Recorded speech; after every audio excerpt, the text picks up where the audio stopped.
Você é lixo. Victoria Ashford não sussurrou isso. Ela anunciou isso em um microfone ao vivo na frente de 500 elites do Vale do Silício, seus lábios carmesim curvando-se em torno de cada palavra, como se ela estivesse saboreando vinho caro. A filha de 8 anos de Marcus Chen parou de respirar. Ele sentiu a mão dela ficar rígida na sua. Você esfrega privadas em um prédio que nunca será inteligente o suficiente para possuir. Você veste sua filha em trapos de caridade. Você é exatamente o tipo de fracasso que eu construí meu império para provar que não merece sucesso. Marcus deveria ter ido embora, deveria ter protegido Lily desta execução pública. Em vez disso, ele ouviu a si mesmo dizer: então me dê 60 minutos para arrombar seu cofre. O que aconteceu em seguida expôs uma fraude de 3 bilhões de dólares e provou que às vezes a pessoa que todos subestimam é a única que vê a verdade. Comente sua cidade para que eu possa ver até onde esta história viaja. A taça de champanhe atingiu o chão de mármore exatamente às 15h47. Victoria Ashford em havia jogado. Não derrubado, jogado. Deliberadamente. O cristal se estilhaçou em 1000 pedaços que se espalharam pelo chão polido do salão de baile da sede da Ashford Technologies. Como lágrimas congeladas e 500 conversas, morreram instantaneamente. Marcus Chen estava tentando ir embora. Sua mão estava no ombro de Lily, guiando sua filha em direção ao elevador de serviço, longe da mesa de exibição, onde ela estava examinando um robô quebrado com o tipo de intensidade focada que ela havia herdado de sua mãe. Mas aquele som, o vidro explodindo contra a pedra, o congelou no meio do passo. Pare! A voz de Victoria cortou o silêncio. Não alta. Ela não precisava de alto.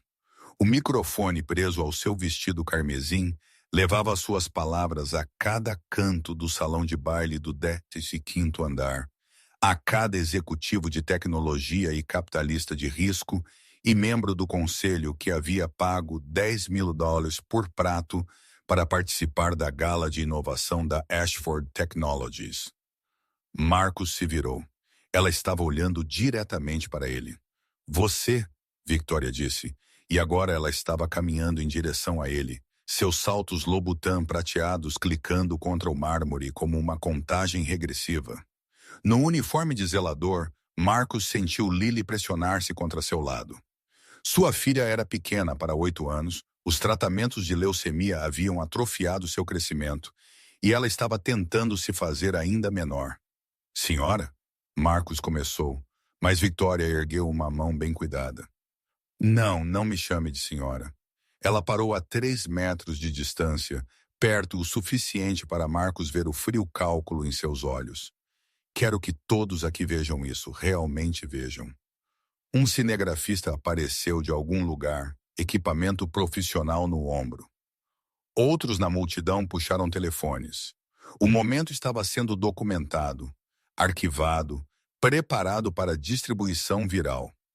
Victoria gesticulou para Marcus como se ele fosse uma exibição em um museu. Este é Marcus Chen, ID de funcionário 429. Ele trabalha no turno da noite na manutenção de instalações. Seu trabalho é esvaziar latas de lixo e esfregar o chão. Ela fez uma pausa, deixou isso penetrar. E ele acabou de entrar em uma gala de caridade de 10 mil dólares por prato pela entrada de serviço, arrastando sua filha junto como se fosse algum tipo de parque público. Estamos saindo, Marcus disse baixinho. Peço desculpas pelo seu lixo. A palavra caiu como um golpe físico. Lily fez um pequeno som, não exatamente um gemido, não exatamente um suspiro. Algo entre os dois que fez a mandíbula de Marcus apertar tão forte que seus dentes doeram. Você esfrega privadas, Victoria continuou, sua voz amplificada pelo salão de baile, em um prédio que você nunca será inteligente o suficiente para possuir. Você veste sua filha em trapos de caridade. Você é exatamente o tipo de fracasso que eu construí meu império para provar que não merece sucesso. A multidão não estava mais rindo. Eles haviam silenciado. Alguns pareciam desconfortáveis. A maioria parecia fascinada do jeito que as pessoas diminuem para olhar acidentes de carro. Marcus sentiu Lily tremendo contra ele.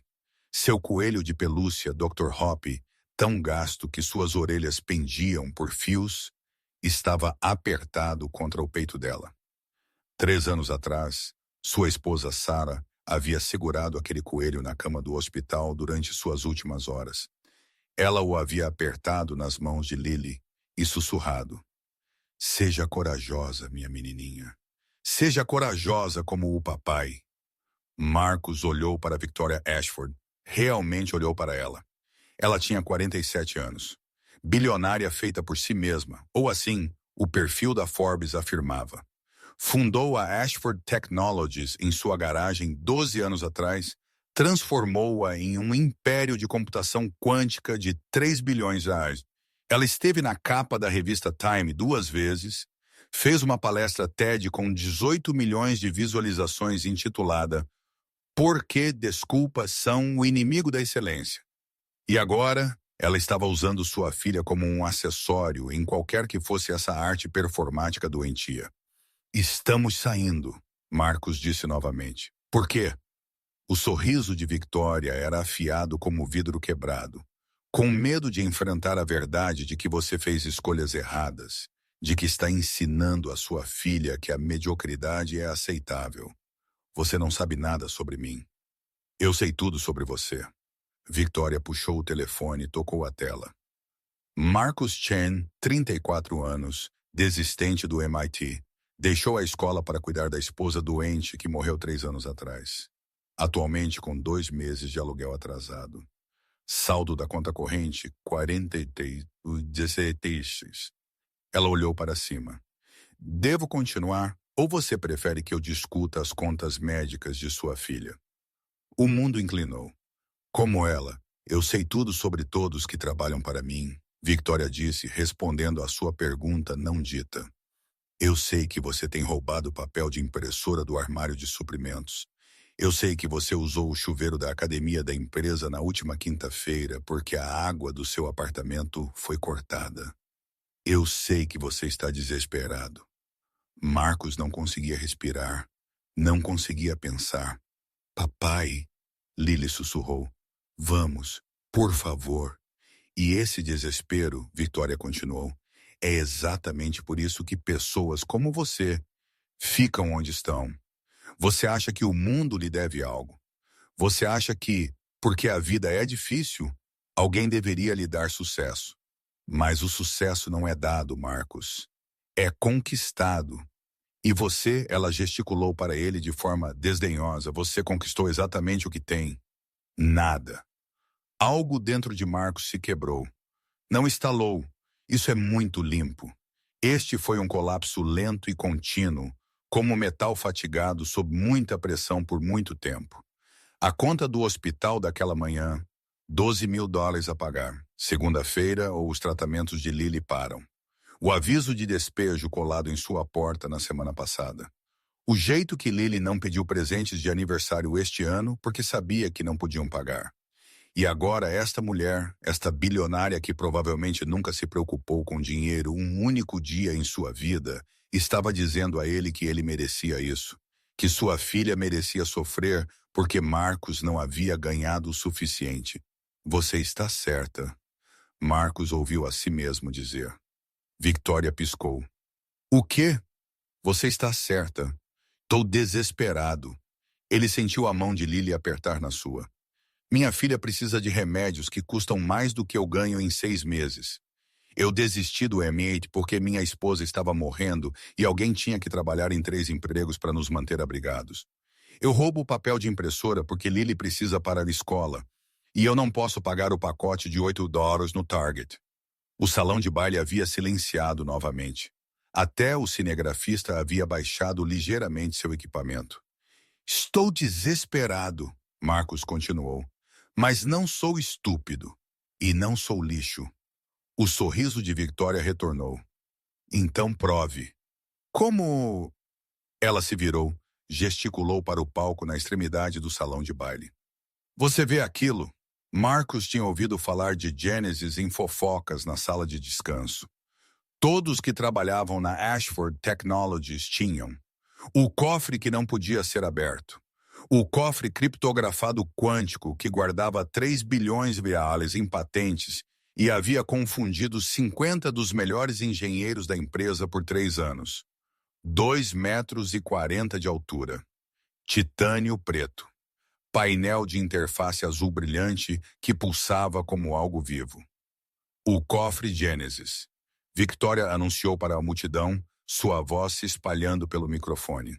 Criptografia quântica, inquebrável. 50 engenheiros do MIT tentaram arrombá-lo. Todos falharam. Ela se virou para Marcos. Você o abre em 60 minutos. Eu lhe darei 100 milhões de dólares. A multidão ofegou. Telefones surgiram. Alguém perto do fundo gritou. Você está falando sério? Completamente sério. O sorriso de Victoria se alargou. 100 milhões de reais, Marcos. O suficiente para consertar tudo em sua vida patética. Apartamento novo, as contas médicas de sua filha. Inferno, compre um pouco de dignidade. E quando eu falhar? Marcos perguntou baixinho. Quando você falhar e você falhará, você está demitido. E eu pessoalmente garantirei que todas as empresas de tecnologia no Vale do Silício saibam o que aconteceu aqui. Você nunca mais trabalhará nesta indústria. Ela verificou seu relógio cravejado de diamantes. Você será inempregável, indigente, provavelmente sem teto dentro de um mês. Não faça isso, papai. Lily sussurrou. Mas Marcos já estava fazendo contas em sua cabeça. 12 mil dólares a pagar na segunda-feira. Nenhum emprego significava nenhum seguro, significava nenhum tratamento, significava não.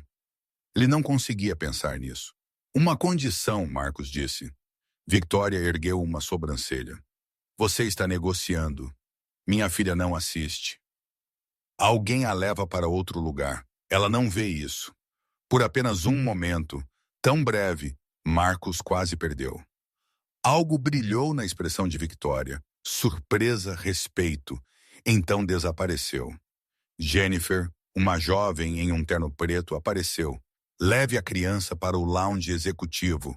Dê a ela o que ela quiser. Papai, não. Lily estava chorando agora, lágrimas silenciosas escorrendo por suas bochechas. Por favor, não. Marcos se ajoelhou no nível dos olhos com sua filha. O salão de baile desapareceu. A multidão desapareceu. Apenas ele e Lily e Dr. Hoppe entre eles. Lembra o que o vovô costumava dizer? Ele sussurrou. Lily assentiu, fungando. Fechaduras não mentem, isso mesmo. Fechaduras não mentem. Elas não podem. Elas são apenas metal e engrenagens e verdade. Ele enxugou suas lágrimas com o polegar.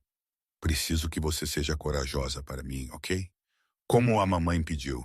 Mas e se... Não, e se? Apenas confie em mim. Jennifer estendeu a mão. Lily a pegou, ainda chorando, olhando para Marcos enquanto era conduzida por uma porta lateral. A porta se fechou. Marcos se levantou. Victoria estava sorrindo agora, triunfante. Alguém inicia o cronômetro. Uma contagem regressiva apareceu na tela enorme atrás do palco 63-0. As regras são simples, Victoria anunciou. Você pode usar qualquer ferramenta neste prédio. Você pode tocar o cofre. Você pode tentar o que quiser. Mas você não toca em mais nada, você não sai do andar e você não pede ajuda. Ela fez uma pausa. 60 minutos começando. Agora, 50 para 59, 59, 58, 59, 57. Marcos caminhou em direção ao palco. Cada passo parecia caminhar pela água. 500 pares de olhos o seguiram. Telefones gravavam de todos os ângulos. Alguém havia iniciado uma transmissão ao vivo. Ele viu a notificação aparecer na tela da parede. Bilionário desafia zelador a arrombar cofre impossível. Já 2.000 espectadores. Ele subiu os 3 degraus do palco. O cofre Gênesis dominava o espaço. De perto, era ainda mais intimidante. 2,40 metros de titânio preto perfeitamente liso. Exceto pelo painel de interface quântica, um retângulo azul brilhante de cerca de 60 centímetros quadrados, coberto por padrões mutáveis que pareciam circuitos vivos. Marcos havia limpado este chão dezenas de vezes no último ano. Havia esfregado ao redor deste cofre, esvaziado latas de lixo perto dele, trocado lâmpadas nos acessórios que o iluminavam como uma espécie de altar tecnológico. Ele nunca o havia tocado. Agora ele pressionou a palma da mão contra o titânio. Frio, tão frio que quase queimava. A multidão murmurou. Alguém riu. Isso é patético, disse uma voz, masculina, provavelmente um dos executivos. Ele vai tentar sentir o caminho através da criptografia quântica. Mais risadas. Marcos os ignorou. Fechou os olhos, sentiu o metal sob a palma da mão. E então ele ouviu, fraco, quase perdido sob o zumbido da interface quântica. Mas lá, clicando, mecânico, regular, como engrenagens. Os olhos de Marcos se abriram. Ele já havia ouvido aquele som antes, 20 anos atrás. Na garagem de seu pai em Oakland, onde David Chen havia ensinado a seu filho adolescente a arte da serralheria, não porque ele achasse que Marcos precisaria, mas porque ele acreditava que toda pessoa deveria entender como as coisas funcionam. A segurança moderna é toda exibição, filho, seu pai havia dito, trabalhando em um velho cofre militar que ele havia comprado em um leilão de excedentes do governo. Luzes e computadores e scanners biométricos, mas por baixo, ainda os mesmos princípios de 50 anos atrás, metal sobre metal, engrenagens e tambores, os fundamentos não mudam. Marcos tinha 15 anos, mais interessado em videogames do que em cofres antigos. Mas seu pai havia sido paciente, havia mostrado a ele como ouvir, como sentir a resistência em um dial, como reconhecer a assinatura acústica de diferentes mecanismos de travamento. Este é um K-Series, seu pai havia explicado. Grau militar da década de 1950 era da Guerra da Coreia. Eles usavam resistência progressiva. O que isso significa? Significa que quanto mais perto você chega da combinação certa, mais ele luta contra você. A maioria das pessoas sente o aumento da resistência e pensa que está fazendo algo errado. Eles desistem, começam de novo. Seu pai sorriu. Mas se você sabe o que está ouvindo, essa resistência está realmente dizendo que você está no caminho certo. Marcos arrombou aquele cofre em 45 minutos. Seu pai ficou tão orgulhoso. Isso foi 3 meses antes do derrame. 4 meses antes de David Chen morrer dormindo, deixando para Marcos uma velha caminhonete e 12 cadernos cheios de especificações de cofres e teorias de combinação. Marcos vendeu os cadernos para pagar o funeral. Agora, parado diante do cofre Gênesis com 58 minutos no relógio, ele desejou não ter feito isso. Ele pressionou o ouvido contra o titânio. O clique ficou mais claro. Não o zumbido quântico que era elétrico, consistente, artificial. Isso era mecânico, antigo, escondido sob o sistema moderno, como um esqueleto sob a pele. O que ele está fazendo? Alguém na multidão perguntou. Ouvindo. Outra voz respondeu. Como um arrombador de cofres em um filme de assalto. Isso é constrangedor. A voz de Victoria cortou. Marcos, a interface quântica está bem ali. Pelo menos finja que você entende de tecnologia moderna. Marcos não respondeu. Ele estava contando. Clique. 2 segundos, clique. 2 segundos, clique. Um ritmo. Preciso. Mecânico. Ele recuou, olhou para o painel de interface quântica. A luz azul pulsava e mudava. Bonita, hipnótica, provavelmente projetada para chamar a atenção, para fazer as pessoas se concentrarem nela em vez do que Marcos se ajoelhou na base do cofre. O chão aqui era diferente. Ele havia notado antes ao esfregar, mas nunca havia pensado no porquê. Pequenas fendas de ventilação, talvez com 5 centímetros de comprimento, cortadas no mármore na fundação do cofre. Ele colocou o ouvido em uma das fendas. O clique estava mais alto aqui, muito mais alto, e sob ele, outro som. Um zumbido baixo, motor elétrico. Não moderno, este tinha o tom específico de velhos mecanismos servo. O tipo que eles usavam nas décadas de 1940 e 50, antes da eletrônica de estado sólido. Marcos sentou-se sobre os calcanhares. Seu coração estava batendo forte.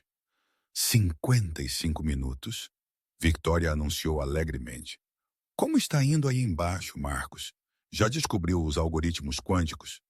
Ele a ignorou. Puxou seu telefone, tela rachada, 3 anos de idade, mas funcionava. Abriu o navegador, pesquisou o registro de patente do cofre Genesis da Ashford Technologies. Registros públicos. Tudo arquivado no escritório de patentes era público. O documento carregou lentamente em seu telefone desatualizado. 23 páginas de especificações técnicas e diagramas. Ele rolou, lendo rápido. Página 8. Especificações da interface quântica.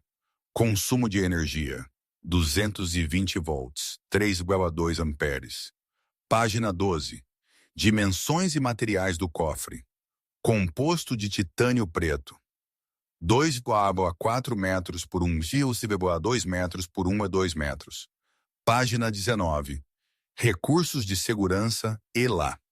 Página 19. Nota de rodapé. 7. Em texto tão pequeno que ele teve que ampliar para ler. Mecanismo de segurança à prova de falhas. Série Caninin. Fechadura de resistência progressiva. Modelo de excedente militar. Instalado conforme exigência federal para instalações. Armazenando propriedade intelectual de nível classificado. Marcos leu 3 vezes. Então ele olhou para o painel de interface quântica. Fez um cálculo rápido em sua cabeça. 220 volts a 3,2 amperes eram cerca de 700 watts de potência. O suficiente para alimentar o display brilhante. O suficiente para alimentar o sistema básico de computador que gerenciava a interface. Mas nem perto o suficiente para alimentar a criptografia quântica real em um cofre de titânio de 2,4 metros. A criptografia quântica real exigia uma potência massiva. Sistemas de resfriamento. Geradores de campo magnético. Você estava falando de dezenas de milhares de watts no mínimo. Mais resfriamento com nitrogênio líquido mais. Isso não era criptografia quântica, era teatro. A fechadura real estava escondida por baixo. Antiga tecnologia militar. Um mecanismo de resistência progressiva da série K9, que Victoria Ashford provavelmente havia retirado de um leilão de excedentes do governo e instalado como um sistema de backup. Ou talvez não um backup, talvez o sistema principal o tempo todo. Marcos se levantou. Suas pernas tremiam. Minutos, Victoria gritou. Precisa de uma dica, Marcos? Ou pronto para admitir que você está fora de seu alcance? Ele caminhou até a beira do palco, olhou para a multidão. 500 rostos, alguns divertidos, alguns com pena, alguns já gravando o que eles presumiam que seria seu fracasso. E na primeira fila, ele a viu. Uma mulher mais velha, talvez 70, cabelos prateados puxados para trás. Ela não estava sorrindo, não estava gravando, ela estava apenas observando. E algo em sua expressão fez Marcos parar. Ela parecia familiar. Como alguém que ele havia visto em uma fotografia uma vez, mas não conseguia identificar. Então ela assentiu, apenas uma vez. Tão sutil que se Marcos não estivesse olhando diretamente para ela, ele teria perdido. E murmurou 2 palavras, confia em si mesmo. A contagem regressiva marcava 52,47, 52,46, 52,45. Marcos se virou para o cofre, 52 minutos para arrombar uma fechadura que 50 engenheiros não conseguiram resolver em 3 anos. 52 minutos para salvar a vida de sua filha. 52 minutos para provar que lixo podia pensar. Ele se ajoelhou na base do cofre, encontrou a fenda de ventilação e começou a ouvir a verdade que todos os outros estavam muito distraídos para ouvir. Marcos pressionou o ouvido mais forte contra a fenda de ventilação. O clique mecânico era constante, preciso, separado por exatamente 2,3 segundos. Ele havia cronometrado em seu telefone. 26 cliques por minuto. Não aleatório. Nada sobre este cofre era aleatório. A voz de seu pai voltou a ele clara, como se David Chen estivesse ali. Uma máquina lhe dirá tudo se você calar a boca tempo suficiente para ouvir. Marcos tinha 17 anos quando seu pai disse isso. Eles estavam trabalhando em um cofre de um prédio de banco demolido. Marcos estava frustrado, pronto para desistir. Não consigo ouvir nada, pai. É só barulho. Seu pai sorriu, paciente. Isso é porque você está ouvindo o que você quer ouvir. Ouça o que realmente está lá.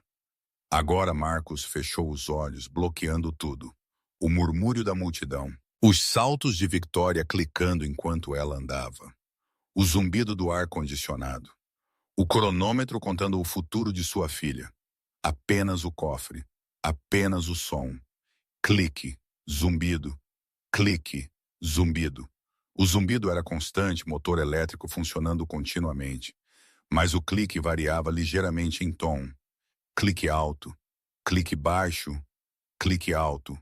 Padrão emergindo. Marcos abriu os olhos. Preciso de ferramentas. Victoria parou de andar. O quê? Você disse que eu podia usar qualquer coisa no prédio. Preciso de ferramentas, ela riu. Que tipo de ferramentas um zelador vai precisar de um esfregão? Alguém na multidão riu. Marcos se levantou, a encarou diretamente. Estetoscópio. Conjunto de chaves de fenda. Analisador de frequência se você tiver um nos laboratórios de engenharia. A risada morreu. O sorriso de Victoria vacilou por um momento. Você está falando sério. 51 minutos restantes. Você vai me deixar tentar ou não? Ela o estudou e Marcos viu o cálculo acontecendo por trás de seus olhos. Ela esperava que ele se atrapalhasse com a interface quântica. Talvez tentasse algumas senhas aleatórias, falhasse espetacularmente e lhe desse uma ótima história para sua próxima palestra TED sobre a diferença entre pessoas que têm sucesso e pessoas que dão desculpas. Ela não esperava que ele pedisse um estetoscópio. Jennifer, Victoria chamou. A mesma assistente que havia levado Lily apareceu pela porta lateral. Sim, Sra. Ashford. Laboratório de Engenharia, nível 12. Traga o que ele pediu. Certo, Jennifer assentiu. Desapareceu. Embora eu tenha que dizer, Victoria continuou, sua voz amplificada pelo salão de baile. Isso é fascinante. Um zelador pedindo um estetoscópio, como algo de um filme dos anos 50. Em seguida você estará pedindo um cortador de vidro e um saco de diamantes. Mais risadas da multidão, mas agora era nervosa, insegura. A mulher na primeira fila, aquela de cabelos prateados que havia dito a Marcos para confiar em si mesmo, não estava rindo. Ela estava ligeiramente inclinada para a frente, observando-o com uma intensidade que fez os pelos da nuca de Marcos se arrepiarem. Senhora Ashford, uma voz chamou. Masculino, 40 e poucos anos, terno caro, certamente você não vai deixá-lo? Deixá-lo o quê, Richard? Victoria se virou para encarar o homem. Tentar. Por que não? Ou ele falha e prova meu ponto sobre pessoas que não pertencem ao nosso mundo, ou, ela sorriu, ele de alguma forma consegue fazer o que 50 engenheiros do MIT não puderam, o que seria uma ótima história. Mas se ele danificar o cofre, ele não vai danificar nada. Ele vai falhar, pegar a filha e sair pela entrada de serviço onde ele pertence. Marcos voltou ao cofre, ajoelhou-se novamente na base. Ele precisava daquelas ferramentas, mas enquanto esperava, podia continuar coletando informações. Ele pressionou a palma da mão contra o titânio perto da parte inferior, moveu-a lentamente pela superfície, frio, uniforme, sem variação de temperatura. Isso descartava quaisquer sistemas baseados em calor. Ele bateu suavemente com os nós dos dedos. O som era abafado, absorvido. Titânio espesso, provavelmente no mínimo 7 centímetros. "O que você está fazendo agora?" Victoria perguntou, tentando soar educada. Marcos não respondeu.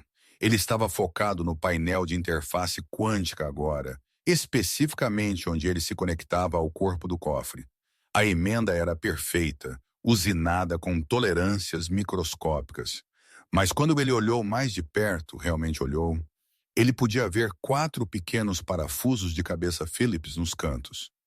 Cabeça Phillips, o tipo de parafuso mais simples e comum do mundo. Para um sistema de criptografia quântica de os 3 bilhões de dólares, isso não fazia sentido. Nada disso fazia sentido se fosse realmente o que Victoria alegava.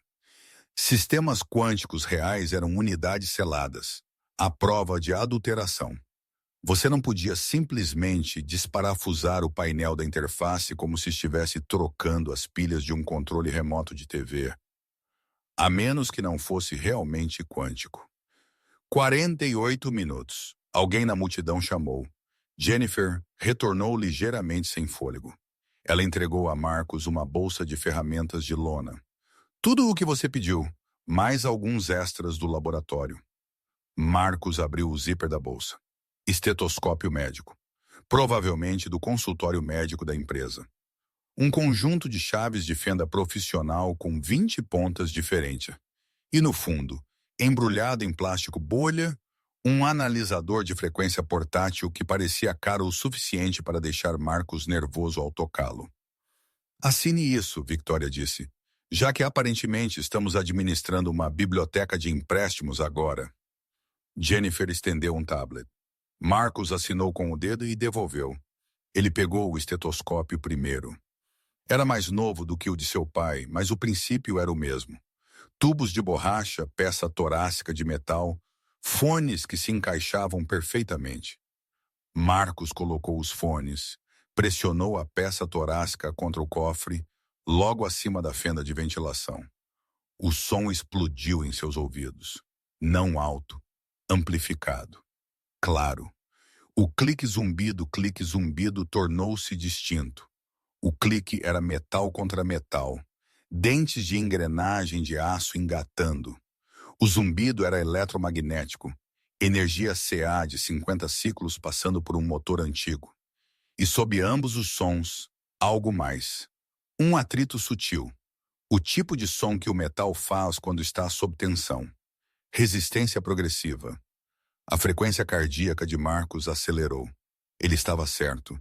Este era um sistema canino. Tinha que ser. Ele moveu o estetoscópio lentamente pela superfície do cofre, mapeando os sons.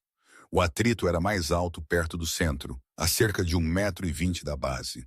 Esse seria o local do mecanismo de travamento principal. O clique vinha de mais baixo, talvez a 60 centímetros. Essa seria a montagem dos tambores. Bem, a voz de Victoria cortou sua concentração. Ouviu algo interessante? Os segredos do universo ou apenas seu próprio fracasso ecoando de volta para você? Marcos tirou o estetoscópio, deixando-o pendurado em seu pescoço. Ele pegou o analisador de frequência, ligou-o. O dispositivo era sofisticado. Tela sensível ao toque colorida.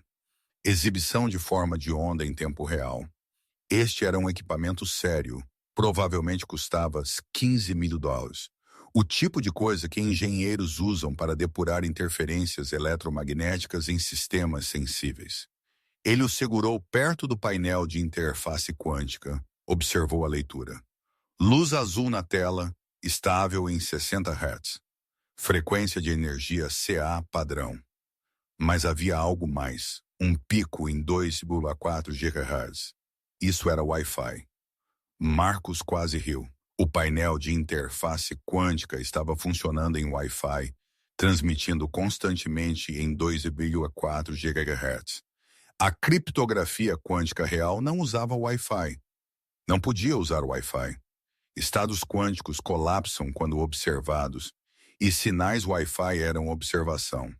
Qualquer sistema de criptografia quântica real seria completamente isolado, com lacuna de ar, provavelmente blindado em uma gaiola de Faraday.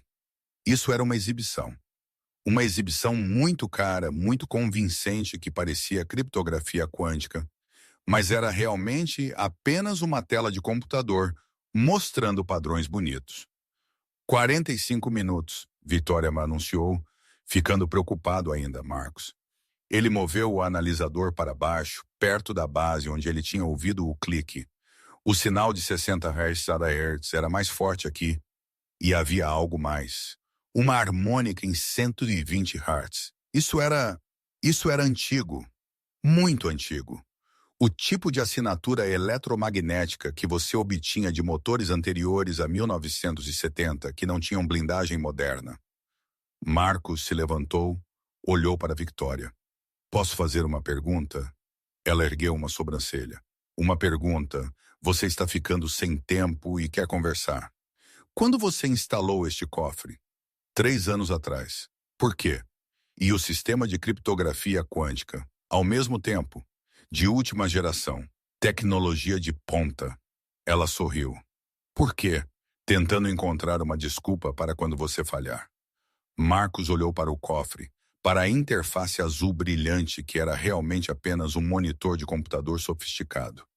Para os parafusos Phillips que o mantinham no lugar, para as fendas de ventilação no mármore, que foram claramente adicionadas depois que o piso foi instalado, provavelmente para evitar que o motor antigo superaquecesse. Não é criptografia quântica, ele disse baixinho. A multidão silenciou. O sorriso de Victoria congelou. Com licença, não é criptografia quântica. O consumo de energia é muito baixo. A interface é apenas uma tela rodando em Wi-Fi.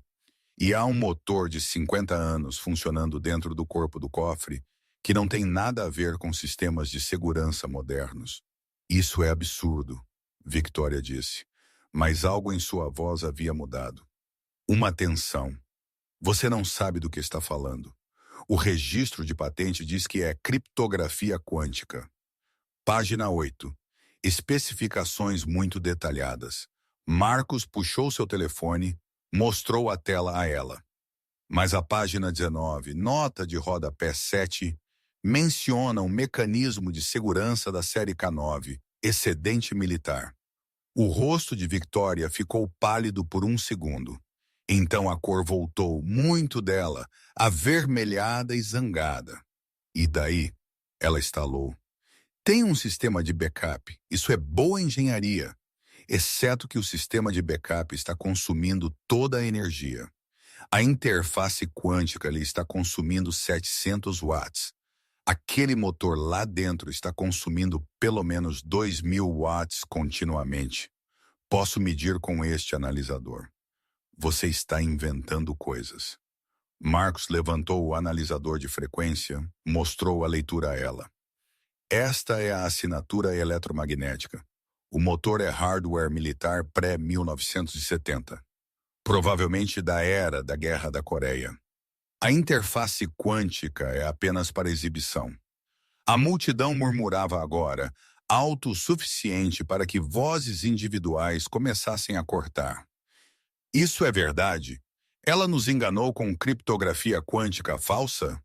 Eu paguei os $10.000 para ver um cofre de 50 anos. Basta! A voz de Victoria estalou pelo salão de baile. Ela pegou o microfone de sua gola, segurou-o perto. Senhoras e senhores, o que estamos testemunhando aqui é um homem desesperado fazendo alegações desesperadas. Marcos Chen não é um engenheiro. Ele é um zelador. Ele não tem credenciais, nenhuma experiência e nenhuma ideia do que está falando. Então me deixe tentar abri-lo, Marcos disse. Isso é o que você está fazendo. Você tem... Ela verificou o relógio. 42 minutos restantes. Eu quero dizer a fechadura real. O mecanismo K9, não o display quântico falso. Os olhos de Victoria se estreitaram. Não há display quântico falso, então desparafuse o painel da interface, 4 parafusos Phillips nos cantos. Se for criptografia quântica real, o sistema será integrado ao corpo do cofre. Se for apenas um display, ele sairá facilmente. Por um longo momento, Victoria não se moveu.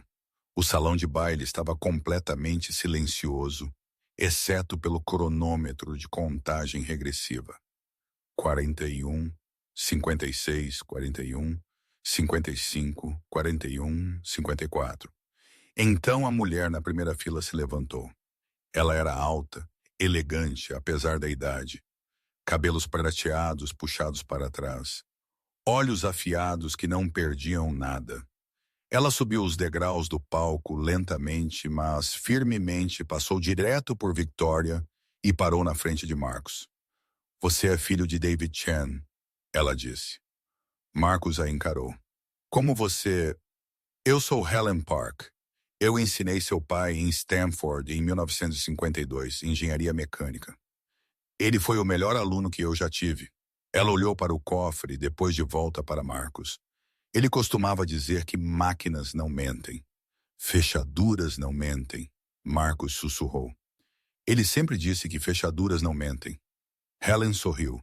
Foi triste e orgulhoso ao mesmo tempo. A mesma coisa. Fechaduras são apenas máquinas que guardam segredos. Ela se virou para Victoria.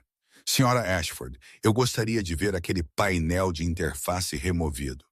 Dr. Park, com todo o respeito, você não é... Eu não sou o quê qualificada? Eu tenho 3 doutorados e 40 anos de experiência de ensino. Eu consultei em sistemas de segurança para o Departamento de Defesa e a NASA. Eu acho que sou qualificada para olhar um cofre. A voz era gentil, mas havia aço por baixo.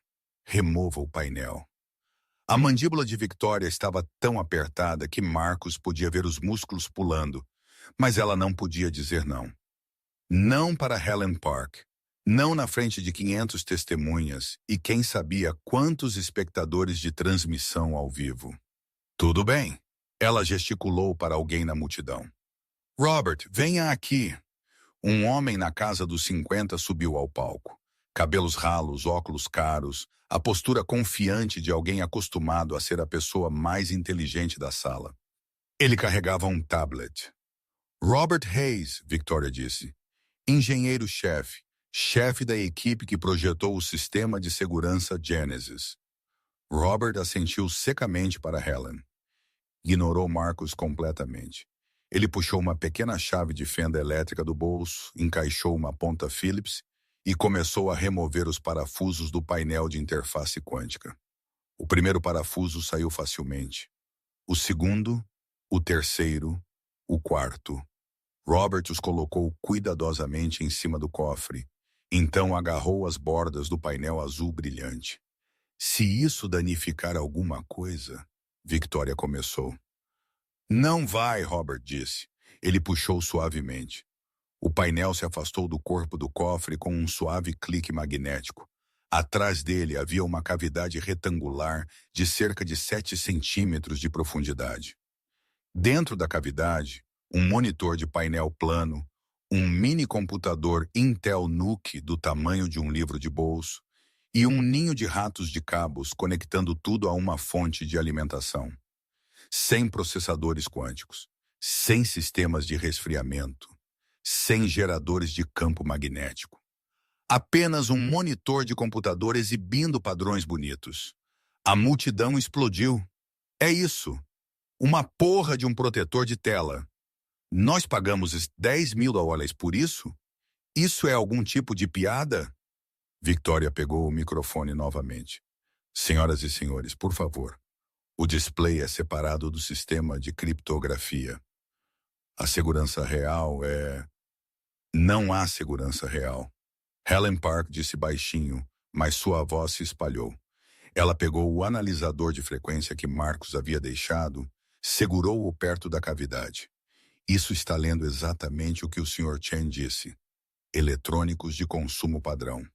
O único sistema real neste cofre é mecânico. Ela olhou para Robert Hayes. Você sabe disso. Você o instalou. O rosto de Robert havia ficado cuidadosamente vazio. A criptografia quântica é integrada ao próprio mecanismo de travamento. Esta é apenas a interface do usuário. Então nos mostre o mecanismo de travamento, Helen disse. Robert não se moveu. Mostre-nos, Helen repetiu, ou eu ligarei para a SEC na segunda-feira de manhã e reportarei fraude de valores mobiliários. Porque se este cofre está protegendo patentes no valor de US$ 3 bilhões para sua próxima IPO e está usando fechaduras mecânicas de 50 anos, em vez da criptografia quântica que você tem alegado aos investidores, isso é uma deturpação material. Você está blefando, Victoria disse, mas sua voz vacilou. Tente-me. Helen puxou seu telefone. Eu tenho o número direto do investigador da SEC. Nós servimos em um painel juntos no ano passado. Mulher adorável. Muito interessada em casos de fraude técnica. O cronômetro de contagem regressiva marcava 3/8/14. Victoria olhou para Robert. Algo passou entre eles. Uma conversa inteira em um olhar. Então Robert enfiou a mão no bolso, puxou uma pequena chave Allen e se ajoelhou na base do cofre. Havia 4 pequenos parafusos hexagonais nos cantos do que Marcos havia pensado que era mármore sólido. Robert encaixou a chave Allen no primeiro parafuso, girou. Ele se soltou. Então o segundo, terceiro, quarto. Ele levantou e o painel de mármore se soltou. Por baixo havia metal, aço pintado de preto, e no centro, um disco de latão de cerca de 10 centímetros de diâmetro, marcado com números de 0 a 99. Uma fechadura de combinação antiga, mecânica, exatamente o que o pai de Marcos o havia ensinado a arrombar 20 anos atrás. 42 minutos, Marcos disse. Isso é tempo de sobra. Ele se ajoelhou na frente do dial, colocou o estetoscópio de volta nos ouvidos e começou a trabalhar. Victoria Ashford ficou congelada no palco, observando seu império de US$ 3 bilhões começar a se quebrar como um ovo. E Marcus Chen, zelador com os 43 Ds em sua conta bancária, começou a fazer o que 50 engenheiros do MIT não puderam. Ouvir o que a máquina estava tentando lhe dizer. O disco parecia frio sob os dedos de Marcos, latão gasto pelo tempo, mas ainda preciso, ainda verdadeiro. Ele colocou a peça torácica do estetoscópio logo acima do disco e fechou os olhos. O som veio claro e nítido. Clique, tique, zumbido. O coração mecânico do cofre batendo seus segredos em uma linguagem que a maioria das pessoas havia esquecido como falar. 37 minutos, alguém na multidão chamou. Marcos girou o disco lentamente para a direita, ouvindo. Seu pai o havia ensinado a limpar a fechadura primeiro, reiniciar todos os tambores. 3 rotações completas no sentido horário. O clique ficou mais alto à medida que as engrenagens internas engatavam e desengatavam. O que ele está fazendo? Uma voz sussurrou. Limpando o mecanismo, Helen Park respondeu. Ela havia se aproximado, parada logo atrás do ombro de Marcos. Procedimento padrão para fechaduras de resistência progressiva. Resistência progressiva. Essa era uma voz diferente, mais jovem, curiosa. Significa que a fechadura luta contra você, Helen disse. Quanto mais perto você chega da combinação correta, mais difícil o disco se torna de girar. É projetado para fazer as pessoas desistirem. Marcos completou a 3ª rotação e sentiu o disco clicar em posição neutra. Agora vinha a parte difícil. Fechaduras da série K9 usavam combinações de 5 números. Seu pai havia arrombado dezenas delas. Os militares adoravam essas coisas, David Chen havia explicado. Bunkers da Guerra da Coreia, depósitos de armas, armazenamento de documentos classificados. Eles são lentos para abrir? mesmo se você souber a combinação. Mas são quase impossíveis de arrombar se você não souber. Quase impossíveis. Não completamente impossíveis. Marcos começou a girar o disco no sentido anti-horário. Lento, constante, ouvindo o primeiro tambor. No número 47 ele sentiu, não um som, uma vibração. Sutil. O estetoscópio captou como uma ligeira mudança de tom. O clique se tornou um tique. Ele o marcou mentalmente. Primeiro número 47. Ele encontrou algo? A voz de Victoria cortou. Ela havia se movido para a beira do palco, observando. Seu rosto era uma máscara agora, cuidadosamente controlada, mas Marcos podia ver a tensão em seus ombros. Ele a ignorou. Girou o disco no sentido horário agora, ouvindo o segundo tambor. A resistência aumentou. Não muito. Talvez 5% mais força necessária para girar o disco. A resistência progressiva começando a aumentar. No número 12, o tom mudou novamente. Tique-clique. Segundo. Número 12. 4 minutos, alguém chamou. As mãos de Marcos estavam suando. Ele as enxugou nas calças do uniforme, agarrou o disco novamente. O metal estava esquentando com seu toque, com o atrito do giro. Anti-horário. Terceiro tambor. A resistência saltou. Agora era preciso força real para girar o disco. Seus dedos escorregaram 2 vezes antes que ele encontrasse a pegada certa. No número 71, a vibração mudou, quase imperceptível. Mas lá, terceiro número 71, ele realmente está fazendo isso, uma voz sussurrou, masculina, chocada. Silêncio, Helen Park disse. Deixe-o concentrar. Sentido horário agora. Quarto tambor. A resistência aumentou novamente. Marcos teve que usar as 2 mãos, uma sobre a outra, pressionando para baixo enquanto girava. O disco lutava contra ele. Queria que ele desistisse, queria que ele pensasse que estava fazendo algo errado. Mas é exatamente isso que a resistência progressiva foi projetada para fazer. A voz de seu pai, quando a máquina luta contra você, filho, significa que você está vencendo. Continue. No número 34, o tom mudou. Quarto número 34. 3 minutos se passaram. O ombro de Marcos estava começando a doer da posição estranha, ajoelhado no mármore com as 2 mãos em um disco a 1,20 m do chão. 31 minutos, Victoria disse. Não uma ajuda, uma ameaça. Marcos girou o disco no sentido anti-horário para o 5º e último tambor. A resistência era enorme agora. O disco mal se movia. Ele teve que jogar todo o peso do corpo nele, empurrando para baixo e girando simultaneamente. O latão começou a aquecer sob suas palmas. Atrito. Metal contra metal. Suas mãos estavam com cãibras. No número 88, o disco parou de se mover completamente. Marcos recuou, sacudiu as mãos. Seus dedos estavam brancos de tanto apertar. Problema? Victoria perguntou. Havia esperança em sua voz. Cruel esperança de que ele estava prestes a falhar. Marcos não respondeu. Ele colocou o estetoscópio de volta nos ouvidos, pressionou a peça torácica contra o corpo do cofre acima do disco. O clique havia mudado. Mais rápido agora, mais urgente. E por baixo aquele som de atrito. Metal sob tensão. Os tambores estavam alinhados, quase. O 5º estava perto, mas não exatamente lá. Ele agarrou o disco novamente. Empurrou com tudo o que tinha. Girou. Nada. Empurrou mais forte. Girou. O disco se moveu. Meio milímetro. Depois 1 milímetro completo. Ele está preso. Alguém disse. Ele não consegue. Eu te disse que isso era uma perda de tempo. Os braços de Marcos tremiam. Seus ombros ardiam. Mas ele continuou empurrando. Continuou girando. O disco avançou lentamente. 89. E então, exatamente em 89,7 ele sentiu. A vibração mudou.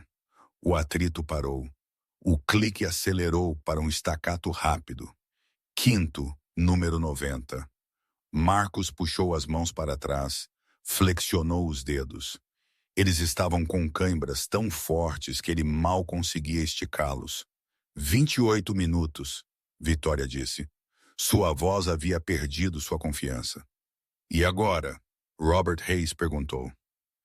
Ele ainda estava perto do cofre, tablet na mão. Você tem 5 números. Isso não abre nada. Marcos olhou para Helen Park.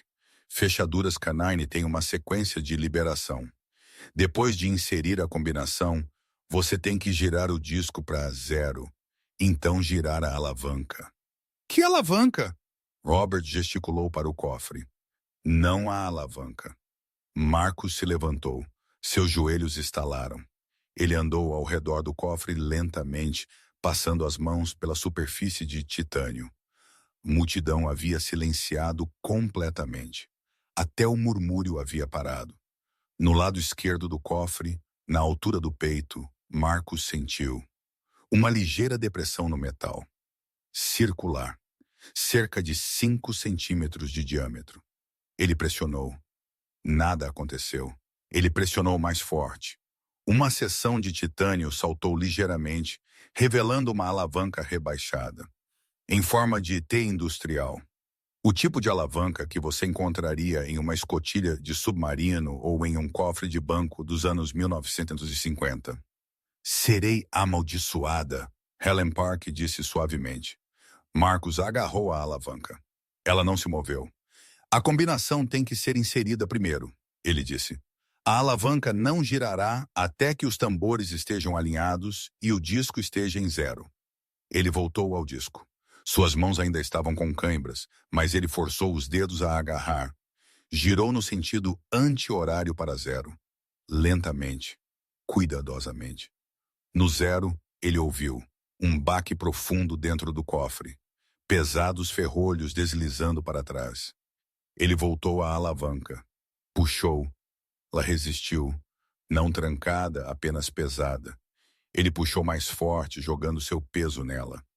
A alavanca girou. 90 graus, 180, 270.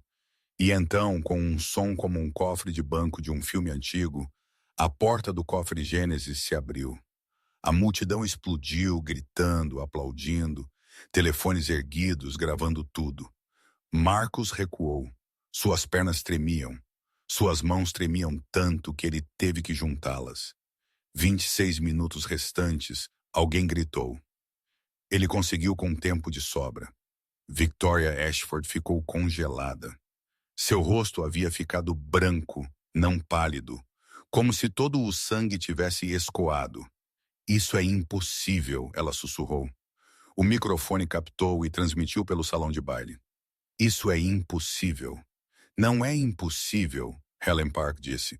É apenas conhecimento esquecido. O tipo de conhecimento que seus engenheiros nunca lá aprenderam. Porque eles estavam muito ocupados perseguindo computação quântica e aprendizado de máquina para entender sistemas mecânicos básicos. Ela caminhou até o cofre aberto, espiou lá dentro. Sua expressão mudou. Victoria, ela disse baixinho. Precisamos conversar. Agora não, Victoria estalou.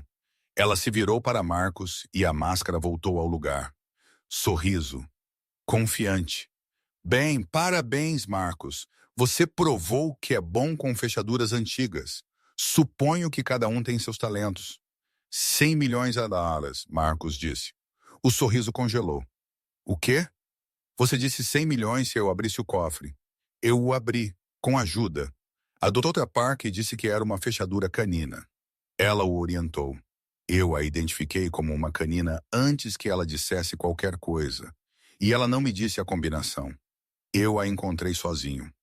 Victoria olhou para seu advogado na multidão. O homem já estava se dirigindo ao palco, telefone pressionado ao ouvido. Discutiremos os detalhes depois, Victoria disse. Por enquanto vamos apenas... Não. A voz de Marcos era baixa, mas firme. Discutimos agora, na frente de todos. Você fez um acordo. Eu cumpri minha parte. Agora você cumpre a sua. Você acha que vou lhe entregar 100 milhões aqui mesmo? Victoria riu, mas parecia forçado. Essas coisas levam tempo. Papelada legal, considerações fiscais. Teremos nossos advogados. Ela está enrolando, Helen Park disse. Ela se afastou do cofre, estava olhando para Victoria com uma expressão que Marcos não conseguia decifrar. Ela está enrolando porque não quer que ninguém veja o que está dentro daquele cofre. Isso é propriedade confidencial da empresa, Victoria disse bruscamente. É evidência, Helen respondeu, de fraude de valores mobiliários, roubo de patentes e possivelmente conspiração criminosa. O salão de baile ficou em silêncio mortal. O advogado de Victoria alcançou o palco.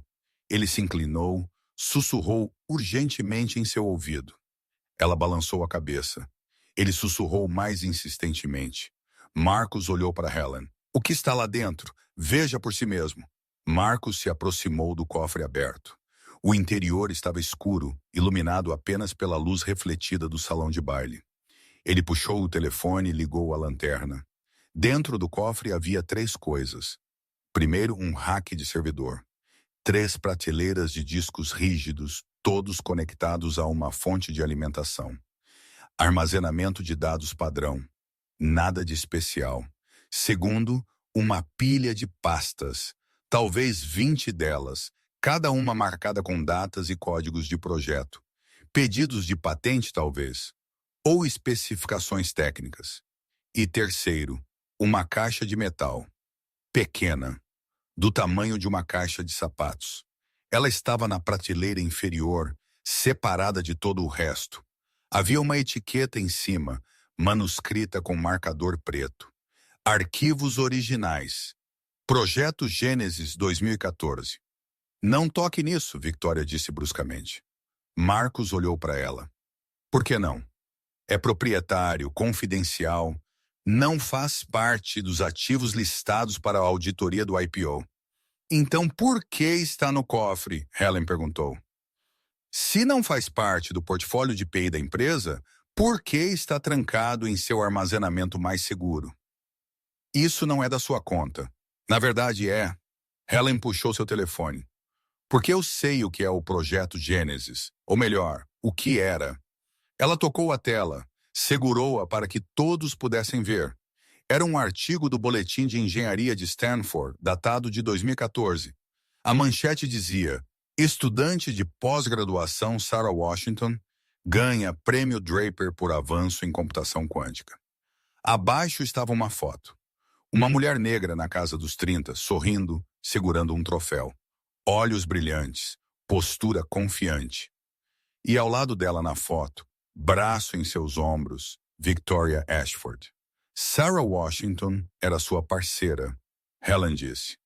Vocês duas fundaram a Ashford Technologies juntas em 2012. Ela desenvolveu os algoritmos centrais de computação quântica que tornaram esta empresa valiosa. E então, em 2015, ela desapareceu. Ela deixou a empresa, Victoria disse. Sua voz estava tensa. Diferenças criativas. Ela a processou, Helen corrigiu, por roubar sua propriedade intelectual, e vocês fizeram um acordo fora do tribunal. 50 mil dólares e um acordo de não divulgação. História antiga. Helen gesticulou para a caixa de metal, porque aquela caixa está rotulada com uma data anterior ao processo, antes de Sarah Washington sair. Eu estou supondo que ela contém os arquivos originais do projeto.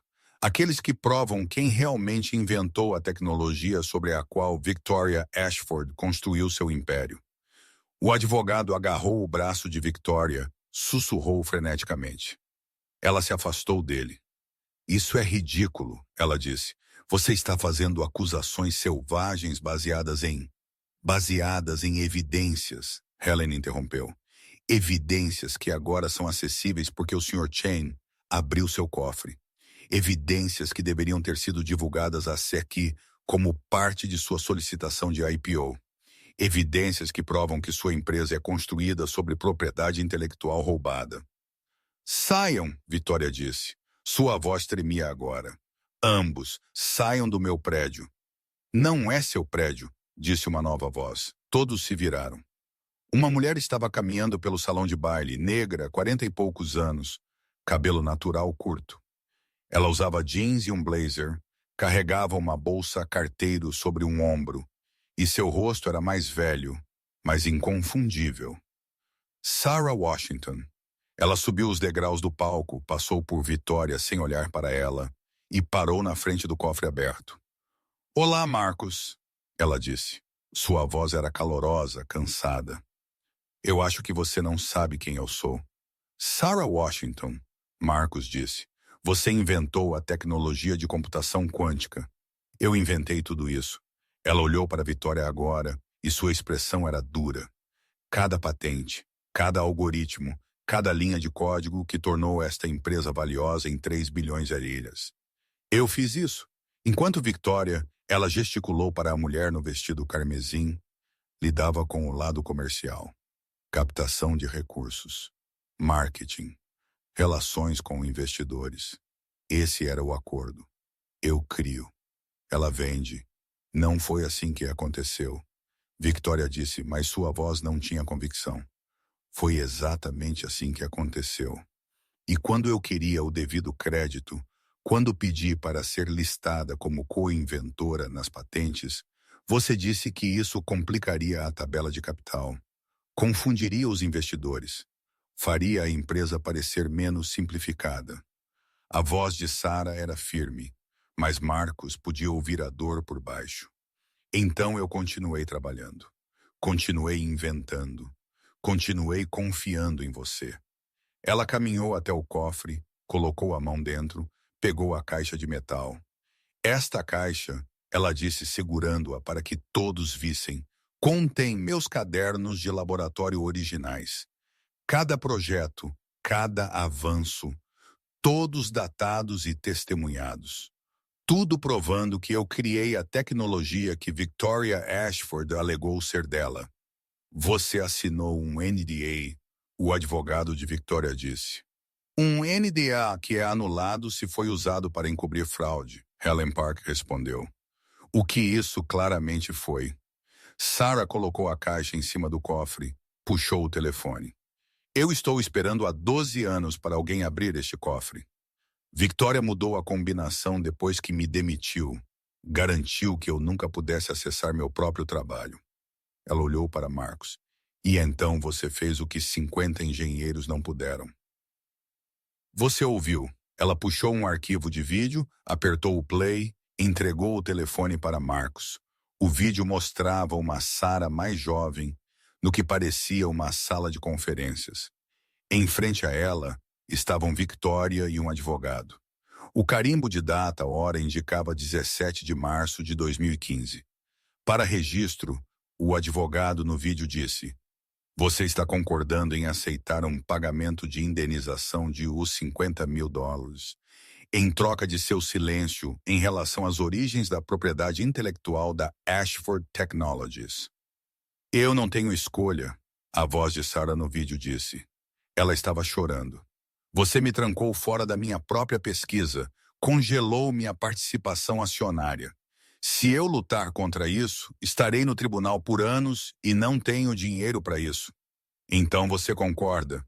O advogado pressionou. Sim. Quase um sussurro. O vídeo terminou. Marcos olhou para Victoria. Você roubou tudo dela. Eu construí esta empresa, Victoria disse, mas sua voz tremia. Eu levantei o dinheiro. Eu contratei a equipe. Eu fiz isso acontecer. Com o meu trabalho, Sarah disse baixinho. Você ganhou bilhões com o meu trabalho e me pagou os $50 mil. A contagem de espectadores da transmissão ao vivo havia atingido 500 mil. Os comentários estavam inundando mais rápido do que qualquer um podia ler. A história já estava se espalhando pelas redes sociais. Sites de notícias de tecnologia provavelmente estavam escrevendo manchetes agora mesmo. O advogado de Victoria a puxou para o lado, sussurrou urgentemente. Ela assentiu, então se virou para a multidão. Senhoras e senhores, claramente houve um mal-entendido sobre assuntos históricos da empresa. Tenho certeza de que podemos resolver isso em particular. Por enquanto vamos. Não, Sarah disse. Não mais particular, não mais acordos, não mais NDAs. Eu quero meu nome nessas patentes. Eu quero o devido crédito. E eu quero compensação. Nós negociaremos, o advogado disse rapidamente. Nós processaremos, Helen Park disse. Ela já havia puxado algo em seu telefone. Acabei de enviar um e-mail para o investigador da SEC que mencionei. Anexar o vídeo, a foto da caixa e uma declaração minha como testemunha perita de que isso representa fraude material em sua solicitação de IPO. O rosto de Victoria desmoronou, apenas por um segundo. Então ela se recompôs, mas todos tinham visto. Marcos, ela disse virando-se para ele. Você abriu o cofre. Parabéns. Meu advogado entrará em contato sobre os termos de pagamento. Mas agora preciso que todos saiam. Este evento acabou. 23 minutos restantes. Alguém na multidão gritou. Ele fez isso em 37 minutos. Ela não vai pagá-lo, Sarah disse. Ela nunca teve a intenção. Foi uma tática de humilhação, uma maneira de colocar um zelador em seu lugar e obter algumas boas imagens de relações públicas com isso. Isso não é verdade, Victoria disse, mas todos podiam ouvir a mentira. Marcos olhou para o cofre aberto, para a caixa contendo 12 anos de trabalho roubado, para Sarah Washington, que havia sido apagada da história de sua própria empresa. E ele pensou em Lily, nas contas do hospital e nos avisos de despejo e nos 43 em sua conta corrente. Eu não quero o dinheiro, ele ouviu a si mesmo dizer. Todos o encararam. O quê? Victoria parecia genuinamente confusa. Eu não quero seus 100 milhões delas. Marcos se virou para Sarah. Dê a ela. Tudo. Ela ganhou. Os olhos de Sarah se arregalaram. Marcos, eu não posso. Você tem uma filha que precisa... Eu sei do que minha filha precisa e não é dinheiro roubado de outra pessoa. Ele olhou para Victoria. Mas eu quero algo. O quê? A voz de Victoria era quase inaudível. Meu emprego de volta, com uma promoção. Engenheiro de instalações, $75 mil por ano. Benefícios completos, incluindo seguro de saúde que cobre os tratamentos de Lily. Victoria abriu a boca, fechou-a, olhou para seu advogado. Feito, o advogado disse rapidamente. Teremos a papelada pronta na segunda-feira. E mais uma coisa, Marcos disse. A doutora Washington terá seu nome em todas as patentes, crédito total como coinventora, e qualquer pagamento retroativo que o tribunal determinar ser justo.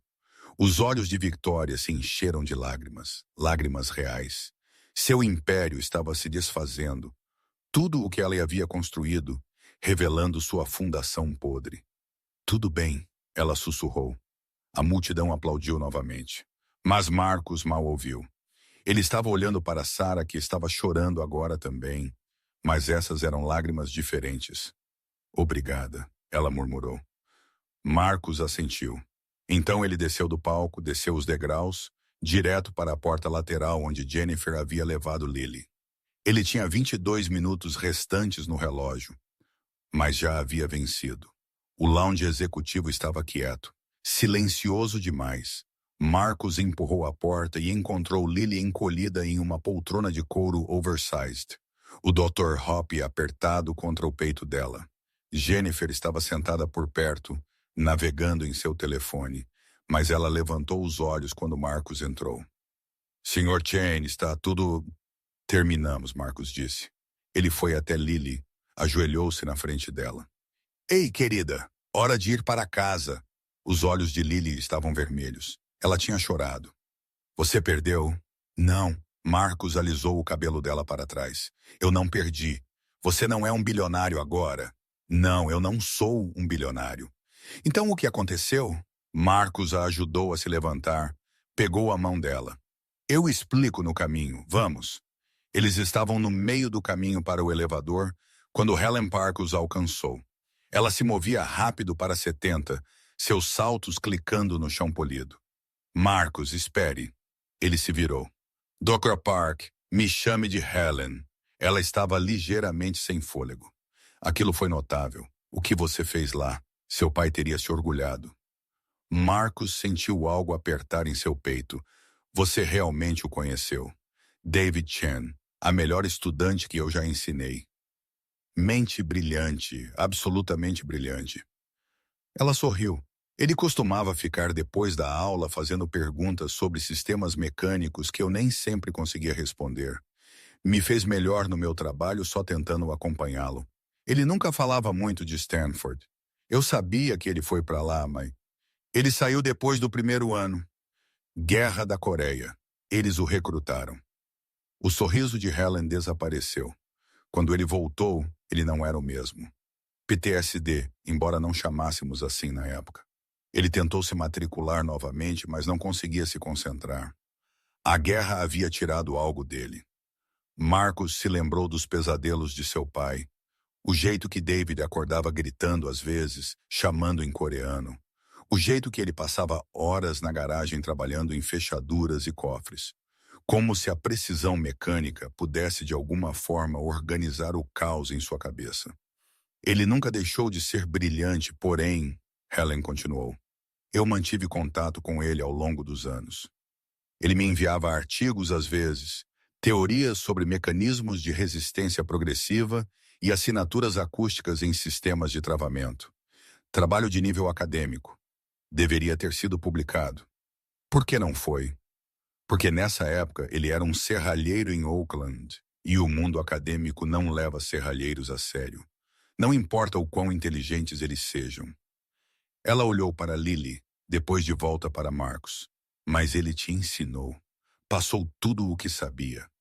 Parte disso. O suficiente disso. O suficiente para fazer o que 50 graduados do MIT não puderam. Helen puxou um cartão de visita de sua bolsa, entregou-o a Marcos. Esse é meu número pessoal. Me ligue na próxima semana. Eu gostaria de conversar sobre seu futuro. Meu futuro. Você acabou de demonstrar experiência em sistemas mecânicos, análise acústica e tecnologia de segurança histórica, que a maioria dos engenheiros não possui. Isso é valioso, mais valioso do que esfregar o chão. Ela olhou para Jennifer, que estava parada awkward por perto. Sem ofensa. Nenhuma, Jennifer disse baixinho. Marcos olhou para o cartão. Helen Park, professora emérita da Universidade de Stanford. Abaixo disso, um número de telefone e endereço de e-mail. Eu não tenho um diploma, ele disse. Nem seu pai no final. Isso não o tornava menos brilhante. Helen apertou seu ombro gentilmente. Apenas me ligue, conversaremos. Ela voltou para o salão de baile, deixando Marcos segurando o cartão, como se ele pudesse desaparecer se ele desviasse o olhar. Papai, a voz de Lily era pequena. Podemos ir agora? Sim, querida, podemos ir. Eles pegaram o elevador de serviço. Marcos não queria passar pelo salão de baile novamente. Não queria enfrentar as câmeras e perguntas. E as pessoas que o viram ser humilhado e depois vindicado, tudo em questão de 1 hora. As portas do elevador se abriram no térreo. O lobby estava vazio, exceto por um segurança que assentiu para Marcos sem realmente vê-lo. Apenas mais um zelador saindo depois do expediente. Lá fora, o sol estava se pondo. O céu sobre a Baía de São Francisco havia se tornado laranja e roxo, bonito e indiferente a tudo o que acabara de acontecer 15 andares acima. O carro de Marcos estava no estacionamento dos funcionários. Um Honda Civic 2003 com uma amassadura na porta do passageiro e uma luz de verificação do motor que estava acesa há 3 meses. Ele abriu a porta traseira, ajudou Lily a entrar, apertou o cinto de segurança dela. Papai, ela disse enquanto ele fechava a porta. Sim, o vovô ficaria orgulhoso. Marcos sentiu as lágrimas arderem em seus olhos. Ele assentiu, não conseguiu confiar em sua voz, fechou a porta gentilmente. Ele estava entrando no banco do motorista quando seu telefone tocou. Número desconhecido. Ele quase não atendeu, mas algo o fez apertar o botão verde. Olá, Sr. Chen. Aqui é Robert Hayes, engenheiro-chefe da Ashford Technologies. A mão de Marcos apertou o telefone. O que você quer? Eu queria me desculpar. A voz de Reis estava baixa. Que a senhora Ashford fez com você lá em cima, o que eu participei ao não falar, estava errado. Você merecia algo melhor. Marcos não disse nada. Eu trabalhei aqui por 8 anos. Reis continuou. Eu sabia que a criptografia quântica era principalmente para exibição. Eu sabia que a fechadura real era mecânica. Mas eu nunca me dei ao trabalho de aprender a arrombá-la, porque eu presumi que outra pessoa faria. Alguém mais inteligente. Alguém com mais credenciais. Ele fez uma pausa. Acontece que credenciais não significam nada se você não souber ouvir. Por que você está me dizendo isso? Porque eu estou saindo, esta noite. Acabei de enviar meu e-mail de demissão e eu queria que você soubesse que o que você fez lá em cima não foi sorte. Foi habilidade real, o tipo que leva anos para desenvolver. Outra pausa. Seu pai te ensinou bem. A linha ficou muda. Marcos sentou no banco do motorista com o telefone ainda pressionado ao ouvido, tentando processar tudo o que havia acontecido na última hora. Papai! A voz de Lily veio do banco de trás. Estamos indo para casa? Sim, querida. Estamos indo para casa. Ele ligou o carro. A luz de verificação do motor acendeu alegremente. O rádio estava preso em uma estação que tocava apenas comerciais. Mas o carro funcionava, e isso era o suficiente. Eles estavam na metade da Bay Bridge, Lily falou novamente. Papai, eu não entendo. Se você abriu o cofre, por que você não pegou o dinheiro? Marcos olhou para ela no espelho retrovisor. Como você explicava a ética para uma criança de 8 anos? Como você explicava que algum dinheiro era envenenado? Porque não era meu, ele disse finalmente. Aquele dinheiro pertencia à doutora Washington. Ela o ganhou. Eu apenas abri uma porta, mas precisamos de dinheiro para o meu remédio. Nós vamos dar um jeito, querida. Nós sempre damos. Mas e se não tem e se, lembra? Marcos tentou sorrir. Nós temos um plano agora. Melhor emprego, melhor seguro. Seus tratamentos serão cobertos. Lily ficou em silêncio por um longo momento. Então, a senhora Ashford vai ter problemas? Eu acho que sim. Sim.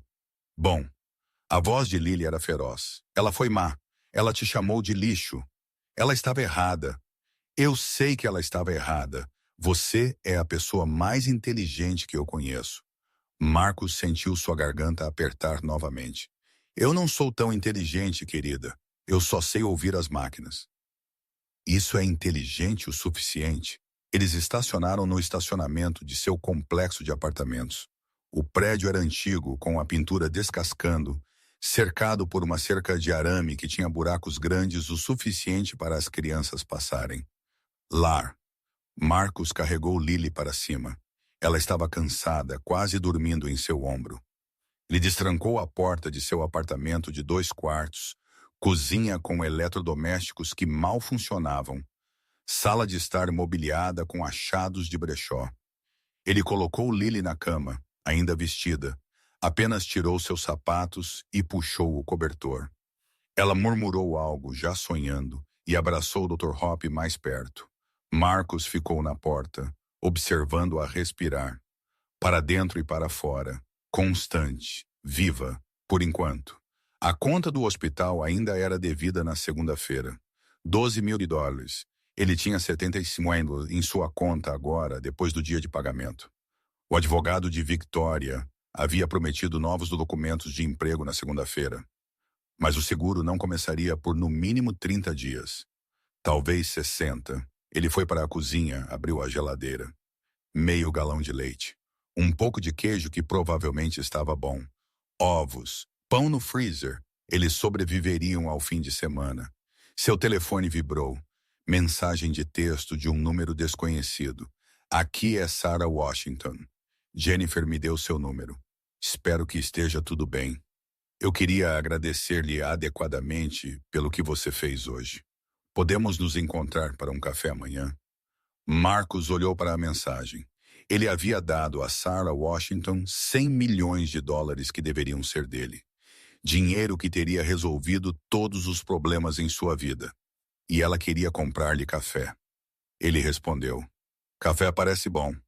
10 euros. O Pete's na Market Street. A resposta veio imediatamente. Perfeito. Vejo você lá. Marcos colocou o telefone de lado, encostou-se no balcão. O apartamento estava silencioso, exceto pelo zumbido da geladeira e o som distante do tráfego na rua abaixo. Ele pensou no rosto de Victoria Ashford quando o cofre abriu, no jeito que sua máscara rachou, no jeito que ela olhou para ele como se ele fosse algo perigoso em vez de algo descartável.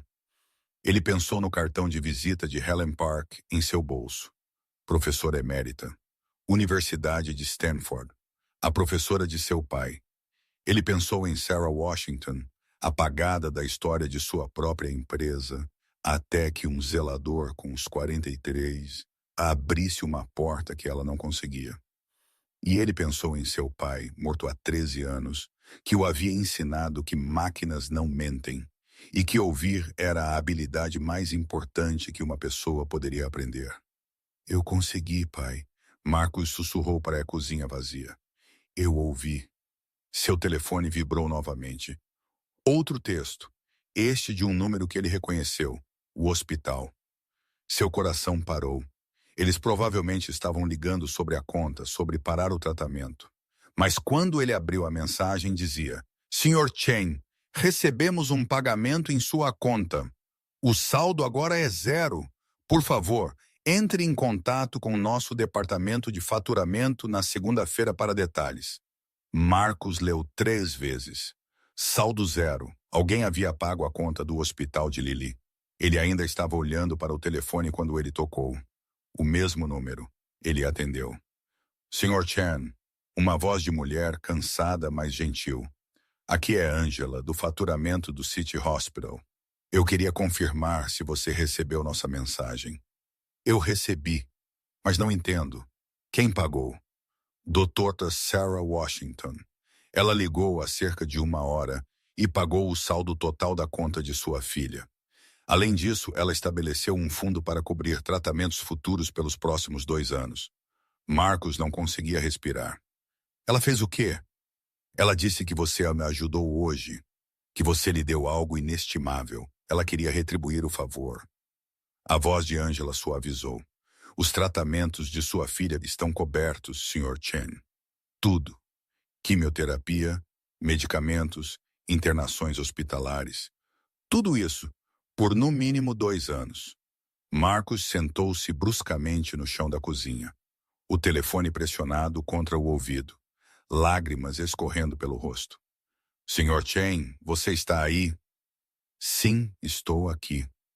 A doutora Washington também me pediu para dizer que ela considera isso um pagamento inicial. Assim que o processo dela for resolvido, ela estabelecerá um fundo médico permanente em nome de sua filha. Eu não posso, ela não precisa. Ela disse que você diria isso. Ela disse para lhe dizer que algumas dívidas não podem ser medidas em dinheiro e que seu pai entenderia. A linha ficou em silêncio por um momento. Marcos podia ouvir papéis sendo remexidos do lado de Angela. Sua filha é muito sortuda por ter você, Sr. Chen. Eu sou sortudo por tê-la. Nós a veremos na próxima consulta dela. E, Sr. Chen, parabéns pelo que quer que você tenha feito hoje.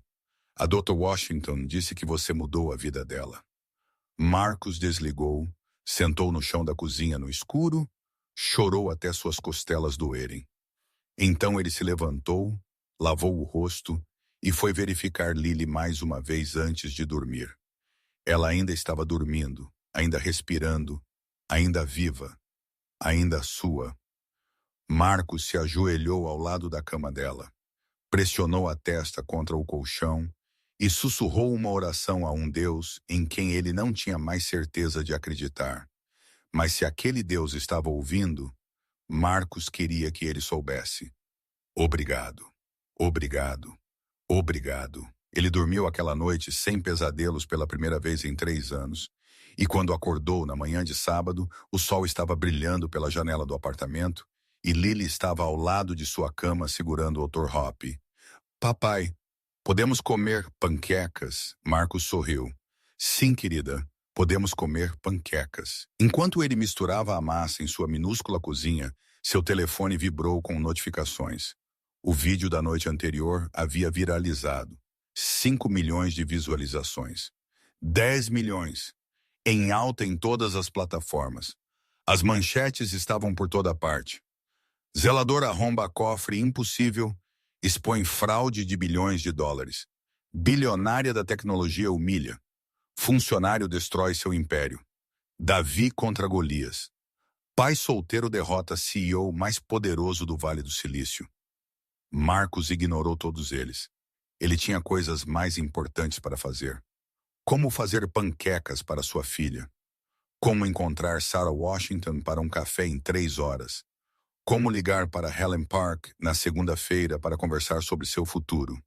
Como viver sua vida como se sempre soubesse que valia mais do que os 43 e um uniforme com o nome de outra pessoa nele.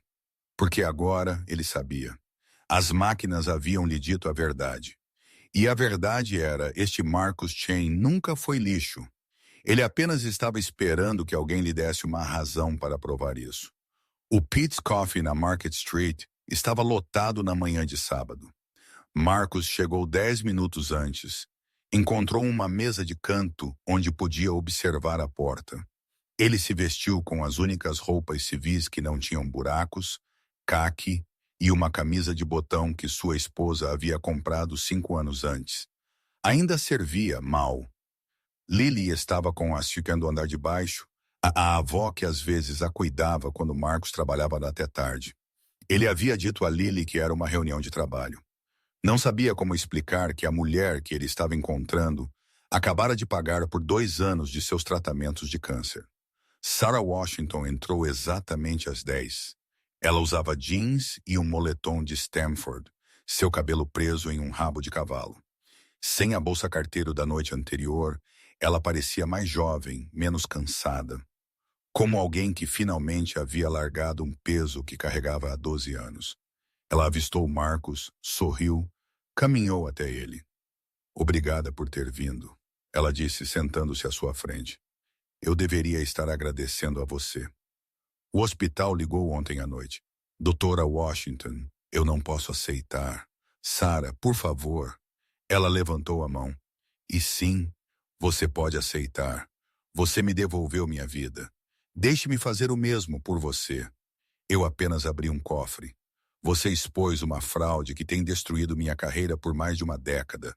Você me deu evidências que eu tenho tentado acessar por 12 anos.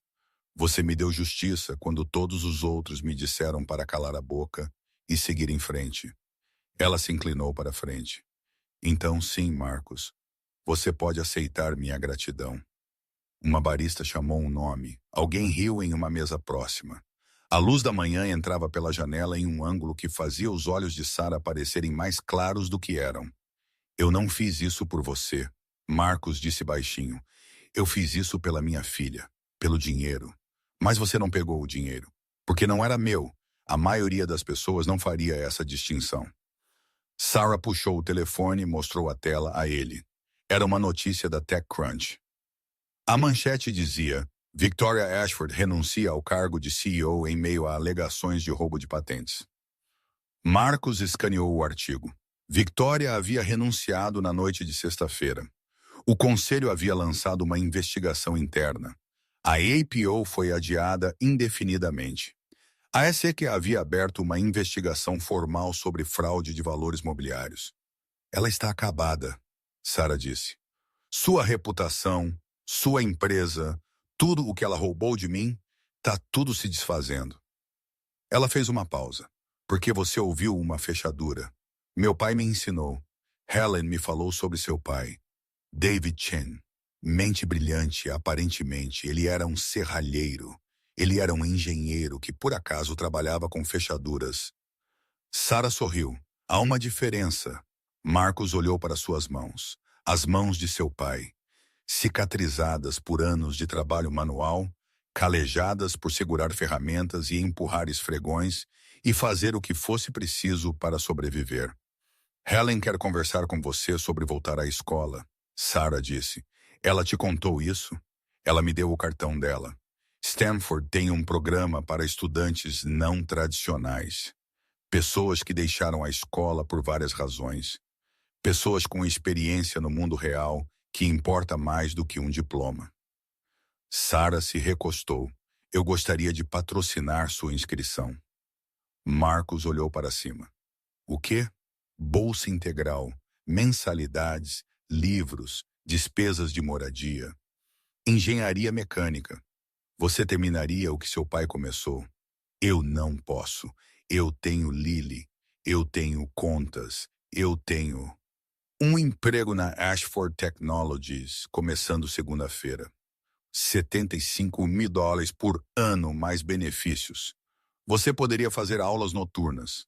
Levar 6 anos em vez de 4, se precisar. Sem pressão. Apenas oportunidade. Marcos se sentiu tonto. Isso era demais. Muito rápido. Por quê? Ele perguntou. Por que você está fazendo isso? Sarah ficou em silêncio por um longo momento. Então ela disse. Porque 12 anos atrás alguém me disse que eu não era inteligente o suficiente para administrar minha própria empresa. Alguém me disse que eu deveria ser grata por quaisquer migalhas que me jogassem. Alguém me apagou do meu próprio trabalho e me fez sentir que eu merecia isso. Sua voz era firme, mas Marcos ouviu a dor por baixo. E ontem à noite eu vi Victoria Ashford fazer a mesma coisa com você. Chamá-lo de lixo. Humilhá-lo na frente de 500 pessoas. Presumir que você falharia por causa de quem você era, em vez do que você poderia fazer. Ela estendeu a mão na mesa, colocou a mão sobre a dele. Você provou que ela estava errada, Marcos. Você provou que inteligência não é sobre diplomas ou credenciais, ou quanto dinheiro seus pais tinham. É sobre estar disposto a prestar atenção, a ouvir, a ver o que todos os outros perdem. Ela apertou a mão dele gentilmente. Eu estou fazendo isso porque alguém deveria ter feito isso por mim. E porque sua filha merece ver seu pai se tornar tudo o que ele é capaz de ser. Marcos não conseguia falar. Não conseguia se mover.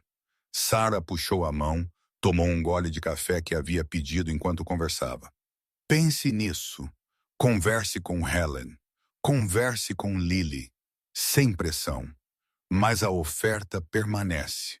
Eles ficaram em silêncio por 1 minuto, 2 minutos. Marcos observou as pessoas passarem lá fora. O sol havia subido mais alto agora, dissipando a névoa matinal. O que acontece com Victoria? Ele perguntou finalmente. Legalmente, isso é complicado. A investigação da SEC levará meses. O processo de patente pode levar anos. Ela vai lutar, contratar advogados caros, arrastar o máximo possível. Sarah encolheu os ombros. Mas sua reputação está destruída.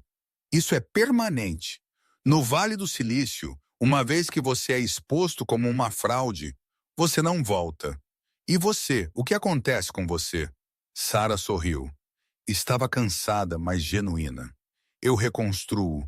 O conselho já me pediu para consultar sobre o relançamento da IPO. Assim que a investigação for concluída, eles precisarão reapresentar todas as patentes com a atribuição correta. Meu nome, meu trabalho. Ela fez uma pausa. Eu provavelmente receberei um acordo. Entre 50 e 200 milhões, dependendo de como o processo for. Mais royalties contínuos pela tecnologia. Isso é muito dinheiro. É o que eu deveria ter tido 12 anos atrás. Sarah olhou pela janela. Mas sabe o que é estranho? O dinheiro não importa tanto quanto eu pensei que importaria. O que importa é ter meu nome de volta. Fazer as pessoas saberem que eu não sou a pessoa que Victoria disse que eu era. Que eu não falhei. Eu não desisti. Eu fui apagada. E agora eu sou visível novamente. Marcos entendeu isso. Ser visto, ser reconhecido como humano, como valioso, como algo diferente de descartável. Preciso te dizer algo, ele disse. Sarah olhou para ele. Quando Victoria me ofereceu aquele dinheiro, os 100 milhões, eu não estava pensando em justiça ou em fazer a coisa certa. Eu estava pensando na minha filha morrendo porque eu não podia pagar o remédio dela. Eu estava pensando em como eu faria qualquer coisa, aceitaria qualquer coisa, comprometeria qualquer coisa para salvar a vida dela. Ele engoliu em seco. Se você não estivesse lá, se aquela caixa não estivesse no cofre, eu teria pegado cada centavo. E eu teria deixado Victoria sair impune de tudo. Mas você não o fez, porque você estava lá. Não, a voz de Sarah era firme. Porque quando importou, quando você teve que escolher entre pegar dinheiro e fazer o certo, você escolheu o certo. Isso é caráter, Marcos. Isso é quem você é quando ninguém está olhando. Alguém estava olhando. 500 pessoas. Mais quem estivesse assistindo na transmissão ao vivo. Então você é um homem melhor do que pensa. Sarah terminou seu café, pousou a xícara. Tenho uma reunião com o advogado ao meio-dia. Coisas de patente. Chato. Mas antes de ir, quero te mostrar algo. Ela puxou o telefone novamente, abriu um arquivo de vídeo. Isso foi gravado há cerca de 1 hora. Câmera de segurança da Ashford Technologies. O vídeo mostrava o salão de baile do 15º andar. Vazio agora. Cadeiras empilhadas, mesas dobradas. O cofre Genesis ainda em pé no centro do palco, porta aberta. E lá, caminhando pelo salão de baile vazio, estava Victoria Ashford. Ela se movia lentamente como alguém em um sonho, parou na frente do cofre, olhou para ele. Então ela estendeu a mão, tocou a porta aberta, gentilmente, quase reverentemente. Ela ficou ali por 30 segundos. 1 minuto, sem se mover. Então ela se virou e foi embora, seus saltos clicando no mármore, até desaparecer do quadro. O conselho a demitiu à meia-noite, Sarah disse baixinho. Deu a ela 1 hora para esvaziar seu escritório. Aquele vídeo foi feito às 6 da manhã. O guarda de segurança disse que ela voltou com seu cartão-chave, foi direto para o cofre, apenas ficou lá. Marcos assistiu ao vídeo em looping, a mão de Victoria na porta. O jeito que ela ficou tão parada. Por que você está me mostrando isso? Porque eu quero que você entenda algo. Sarah guardou o telefone. O que aconteceu com Victoria não foi vingança, não foi crueldade, foi consequência. Ela fez escolhas, construiu um império sobre roubo e mentiras, e eventualmente essas escolhas a alcançaram. Ela fez uma pausa. Você não a destruiu, Marcos. Ela se destruiu. Você apenas abriu uma porta. Marcos pensou sobre isso, sobre portas e fechaduras e verdade. Fechaduras não mentem, ele disse. O quê? Algo que meu pai costumava dizer. Fechaduras não mentem. Elas não podem. Elas são apenas metal e engrenagens. Elas te contam a verdade se você souber ouvir. Sarah sorriu. Seu pai estava certo. Máquinas não mentem. Pessoas mentem. Eles saíram da cafeteria juntos. Lá fora a manhã havia se tornado quente. São Francisco em maio. A cidade ganhando vida com turistas e moradores e pessoas vivendo suas vidas como se o mundo não tivesse mudado em seu eixo na noite anterior. Sarah entregou seu cartão a Marcos. Número pessoal. Ligue-me se precisar de algo. Referências para a escola. Ajuda com os cuidados de Lily. Alguém para conversar. Qualquer coisa. Obrigado, Marcos disse. Parecia inadequado. Muito pequeno para o que ela havia lhe dado.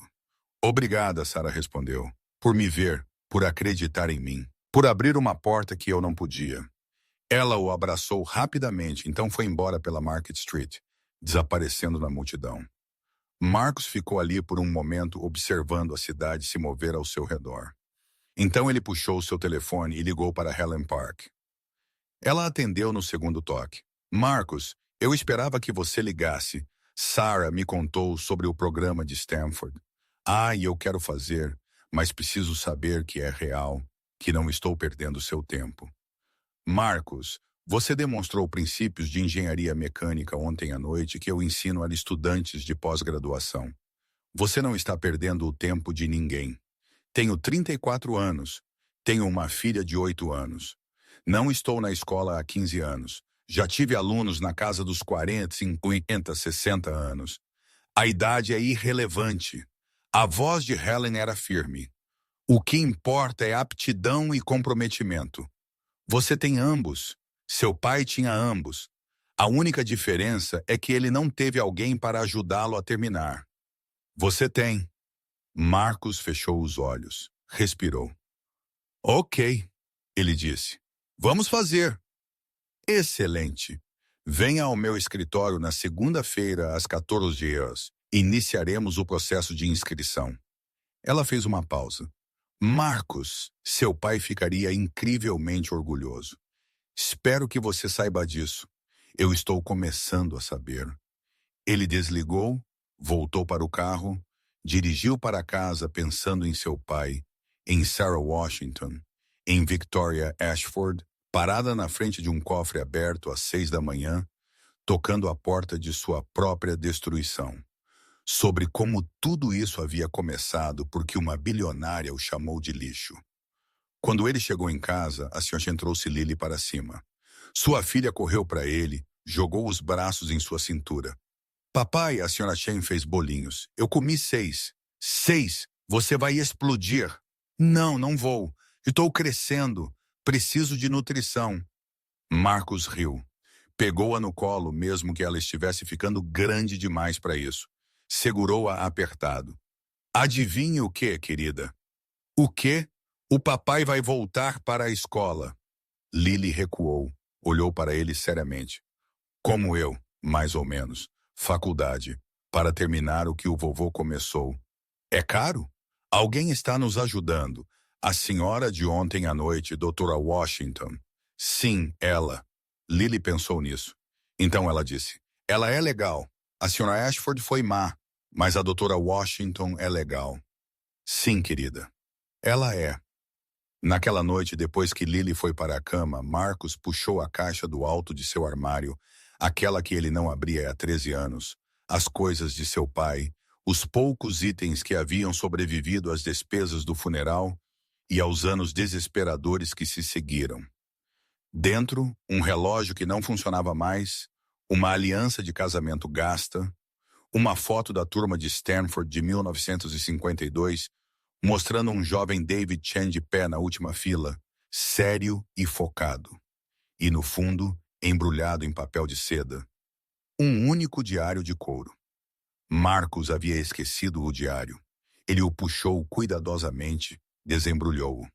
A capa estava gasta, as páginas amareladas, a caligrafia de seu pai dentro, precisa e cuidadosa, datas que remontavam a 1983, anotações sobre diferentes mecanismos de travamento, esboços de engrenagens e tambores, equações matemáticas que Marcos só entendia pela metade. Na primeira página, seu pai havia escrito algo em coreano. Marcos não conseguia ler, mas abaixo disso em inglês, para Marcos, quando você estiver pronto. Marcos virou as páginas lentamente. Anos de conhecimento acumulado.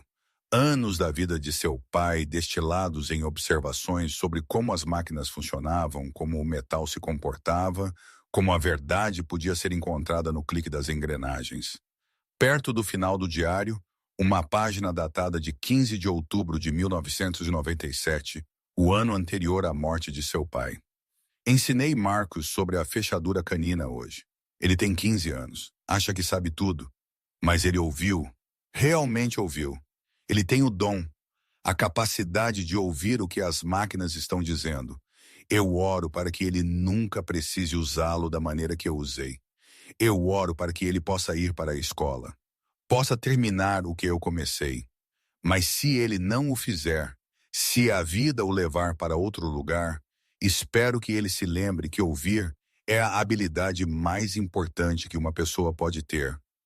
Ouça as máquinas, ouça as pessoas, ouça a si mesmo. A verdade está sempre lá. Você só precisa estar quieto o suficiente para ouvi-la. Marcos fechou o diário, pressionou-o contra o peito. Eu ouvi, pai. Ele sussurrou para o apartamento vazio. Eu te ouvi. 6 meses depois, Marcus Chen caminhou pelo campus de Stanford com uma mochila cheia de livros didáticos e um coração cheio de algo que ele quase havia esquecido como sentir. Esperança. Lily estava na 3ª série agora. Seu cabelo estava crescendo novamente após a última rodada de quimioterapia. Os tratamentos estavam funcionando.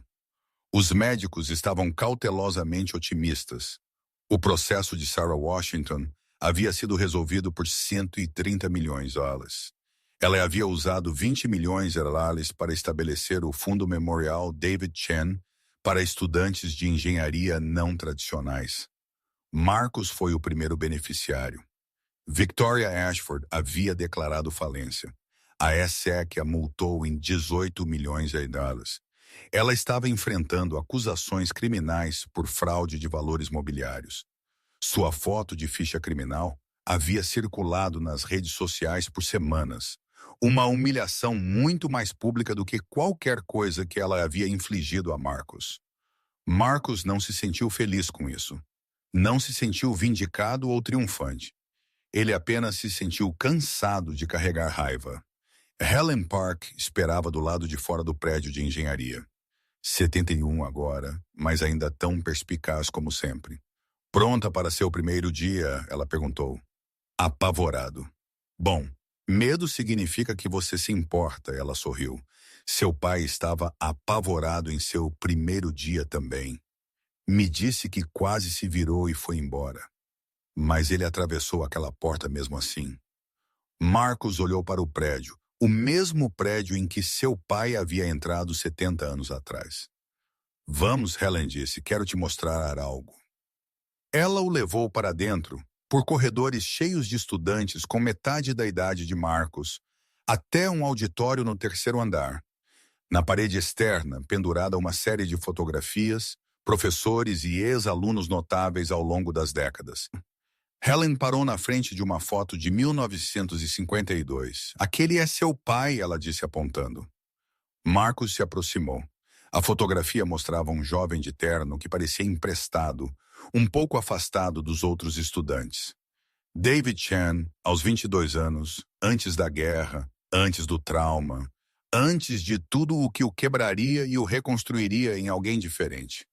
Eu a pendurei aqui no mês passado, Helen disse com uma placa. Marcos leu a placa de latão montada abaixo da fotografia. David Chen Turman, de 1952, brilhante engenheiro mecânico cujo trabalho em sistemas de resistência progressiva influenciou o design de segurança moderno.